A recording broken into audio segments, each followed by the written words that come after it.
नमस्कार दोस्तों, being get me YouTube channel में एक बार फिर आपको स्वागत है। हम यहाँ बीओ यानी खंड शिक्षा अधिकारी का प्रैक्टिस सेट 13 डिस्कस करेंगे। तो आइए देख लेते हैं हमारा पहला क्वेश्चन क्या है। एक वर्ष में स्वराज का नारा गांधी जी ने कब दिया? दांडी मार्च के समय, असहयोग आंदोलन के समय, सविनय अवज्ञा आंदोलन के समय, गोलमेज सम्मेलन के समय। तो यहाँ हमारा ऑप्शन सही हो जाएगा। हमारा ऑप्शन यहाँ सही होगा बी।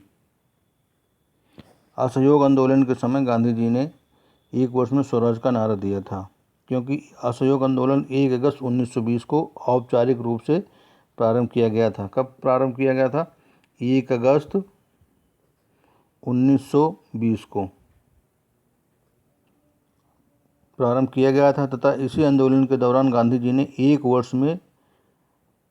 वर्ष के भीतर स्वराज प्राप्त करने का नारा दिया था। कौन सा? एक वर्ष में स्वराज प्राप्त करने का नारा।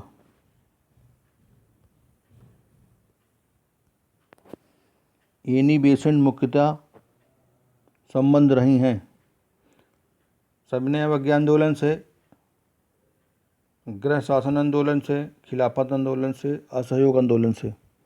तो यहाँ हमारा ऑप्शन सही हो जाएगा, ऑप्शन बी, गृह शासन आंदोलन से। एनी बेसेंट मुख्यतः गृह शासन यानी कि होम रूल आंदोलन से संबंध थी।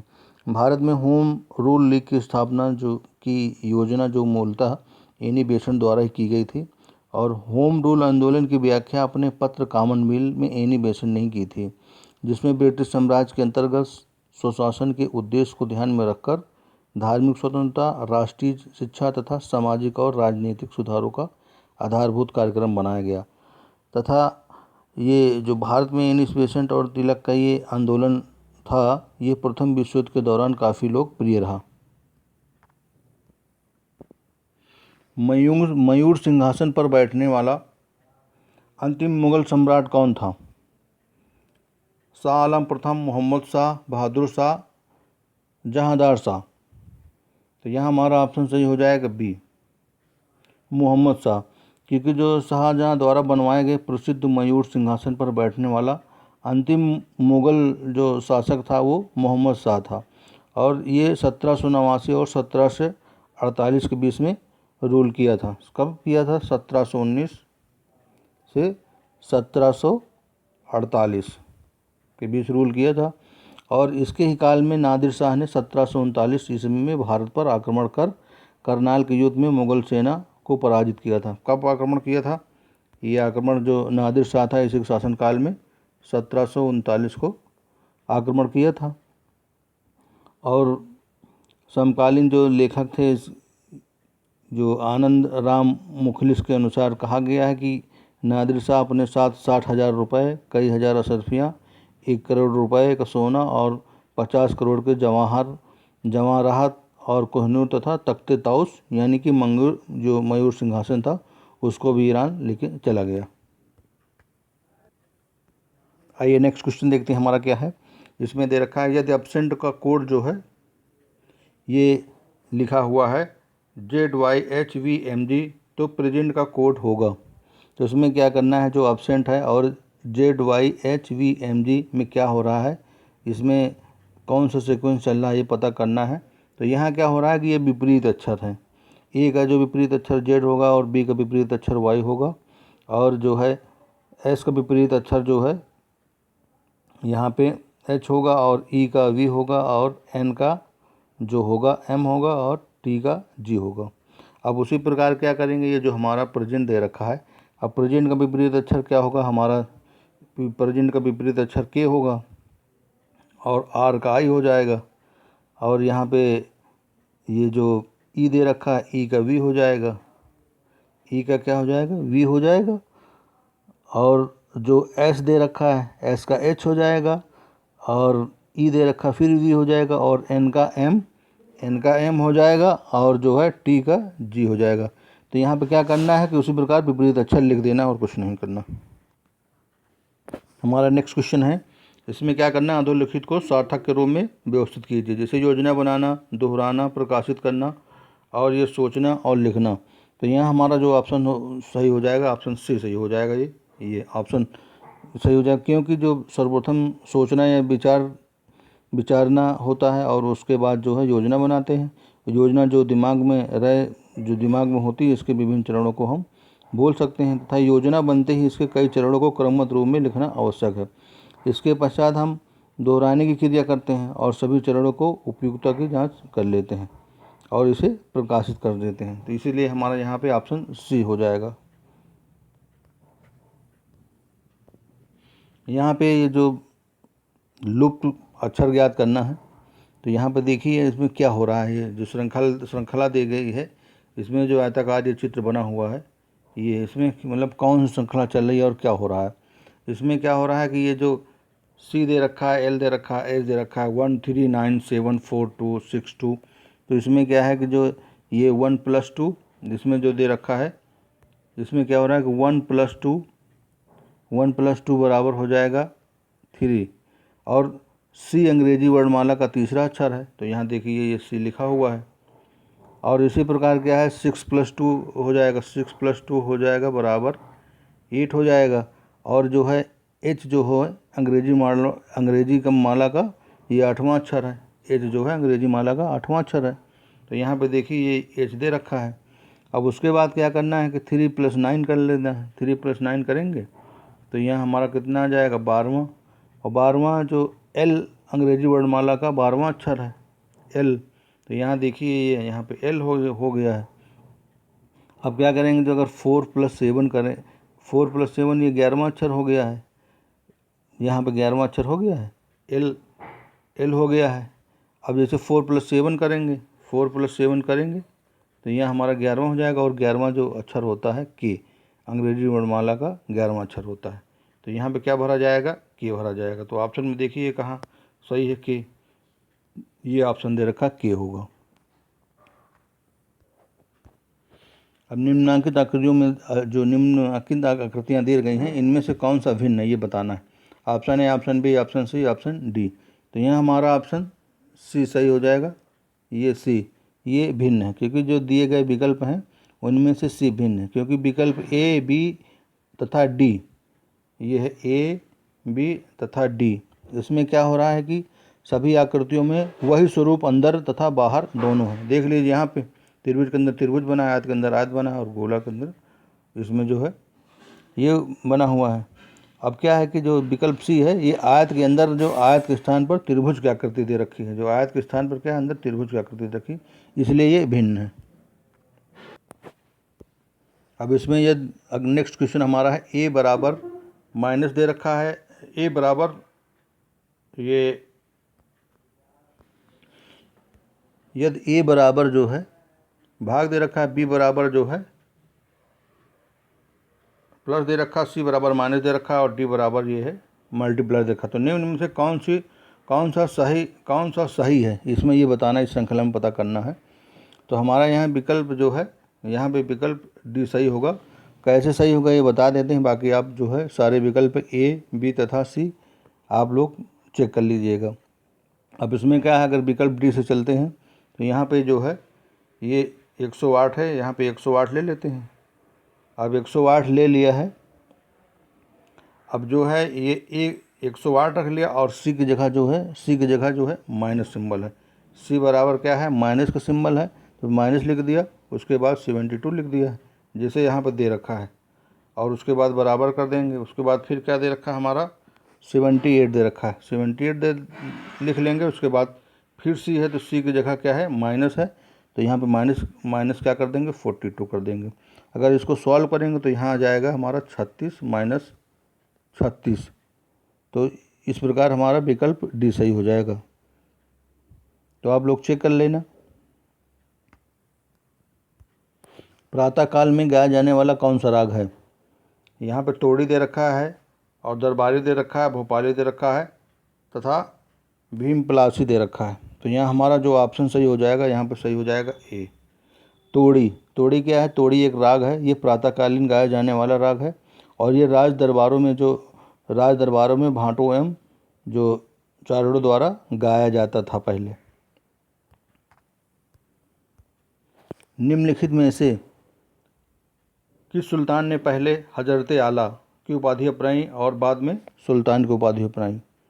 इसमें ऑप्शन दे रखा बहलोल लोदी ने, सिकंदर लोदी ने, शेरशाह सूरी ने और इस्लाम शाह सूरी ने। तो यहाँ हमारा ऑप्शन सही हो जाएगा डी, इस्लाम शाह सूरी ने, क्योंकि जो मोहम्मद बिन तुगलक ने अपने समय में विभिन्न प्रकार के सिक्के चलवाए थे और उन सभी का जो उचित मूल्य निश्चित किया था, परंतु जो सांकेतिक मुद्रा थी उस समय जो प्रचलन उसकी विशिष्टता रही, और जो बरनी के जो था लेखक वहाँ के, उसके कथनानुसार खजाने में धन की कमी और साम्राज्य विस्तार की नीति को कार्य रूप में परिणत करने की वजह से मोहम्मद बिन तुगलक ने जो है सांकेतिक मुद्रा को चलानी पड़ी।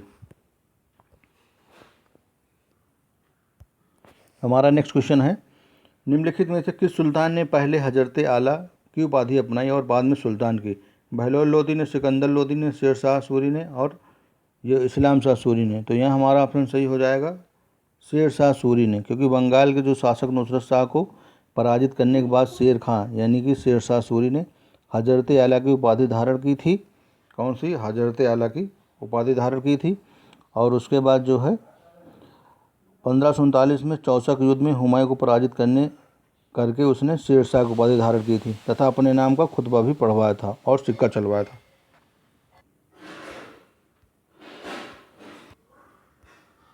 भारत में सर्वप्रथम सांकेतिक मुद्रा जो है का प्रचलन किसने करवाया था? इसमें अकबर ने करवाया था, अलाउद्दीन खिलजी ने करवाया था, बहलोल लोदी ने करवाया था, मोहम्मद बिन तुगलक ने करवाया था। हमारा यहाँ ऑप्शन सही हो जाएगा मोहम्मद बिन तुगलक ने करवाया था, क्योंकि मोहम्मद बिन तुगलक अपने समय में विभिन्न प्रकार के जो सिक्के चलवाए थे और उन सभी का उचित मूल्य निश्चित किया था, परंतु जो सांकेतिक मुद्रा का प्रचलन उसकी एक विशेषता रही।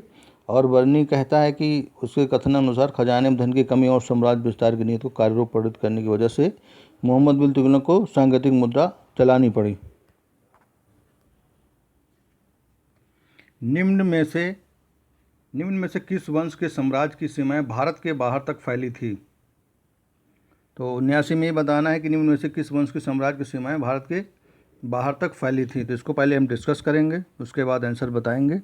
तो कुषाण वंश के जो साम्राज्य की सीमाएं थी भारतीय उपमहाद्वीप से बाहर तक फैली थी। कुषाण शासक कनिष्क की सीमाएं उत्तर में कश्मीर एवं चीन के तुर्फान से लेकर दक्षिण विंध्य पर्वत तक, पश्चिम में उत्तरी अफगानिस्तान से लेकर पूर्व में और पूर्वी उत्तर प्रदेश एवं बिहार तक विस्तृत थी। तो इस प्रकार हमारा विकल्प सही हो जाएगा, विकल्प सी, कुषाण वंश। ईसा की प्रारंभिक शताब्दियों में भारत तथा रोम के बीच घनिष्ठ व्यापारिक संबंधों की सूचना किस पुरातत्व की खुदाइयों से प्राप्त होती है? तो इसमें बताना है कौन सा ऑप्शन सही है। तो इसमें क्या है कि जो हमारा ऑप्शन सही हो जाएगा ऑप्शन डी, अरिकामेडु। जो अरिकामेड पूर्वी तट पर जो पांडिचेरी यानी कि पुडुचेरी से 3 किलोमीटर दक्षिण में कोरोमंडल तट पर अवस्थित है और इसे पेरीप्लस में इसे पोडिको भी कहा गया है। यहाँ ईसा मसीह की जो है कि प्रारंभिक शताब्दियों में रोमन बस्ती की अवस्थित मानी जाती है और यहाँ से कुछ अवशेष भी प्राप्त हुए हैं, जिनमें शराब के जो 2 हत्थे, कलश, रोमन लैंप, रोमन ग्लास आदि प्रमुख हैं। कश्मीर का अकबर नाम से प्रसिद्ध सुल्तान था। तो इसमें जो है कि अकबर के समान एक धर्म सहिष्णु एवं सामाजिक कार्यों के लिए सुल्तान जो थे जैनुल अबादीन को कश्मीर का अकबर कहा जाता है और उसने ही संस्कृत के अनेक महत्वपूर्ण ग्रंथों का अनुवाद कराया तथा श्री भट्ट और मंसूर बिन अहमद जैसे वाद्यों का संरक्षण भी प्रदान किया था। तो यहाँ हमारा ऑप्शन सही हो जाएगा, ऑप्शन डी, सुल्तान जैनुल अबादीन। यहाँ बताना है निम्नलिखित पादपों में से किसका संग्रह अंग तना नहीं है। तो ये 4 ऑप्शन दिए गए हैं। इसमें जो गन्ना, आलू एवं अदरक जो है तने का रूपांतरण है और अर्थात इनका संग्रह जो है तना है, जबकि जो शकरकंद है, शकरकंद का जो है जो अंग यानी कि कुंभी रूप है ये मूलांकन से विकसित होता है। तो यहाँ हमारा ऑप्शन सही हो जाएगा 82 का डी, शकरकंद। उत्तर प्रदेश में प्रस्तावित अटल पथ एक्सप्रेसवे परियोजना की लंबाई की लगभग कितनी है? 296 किलोमीटर, 316 किलोमीटर, 186 किलोमीटर, 276 किलोमीटर। तो यहाँ हमारा ऑप्शन सही हो जाएगा 296 किलोमीटर। नेक्स्ट क्वेश्चन है हमारा, जुलाई 2019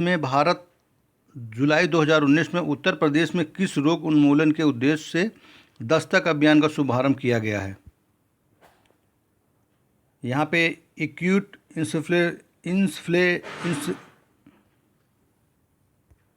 इंसेफेलाइटिस सिंड्रोम AES, जापानी इंसेफेलाइटिस JE, A तथा B दोनों। तो यहाँ हमारा ऑप्शन सही हो जाएगा C, A तथा B दोनों।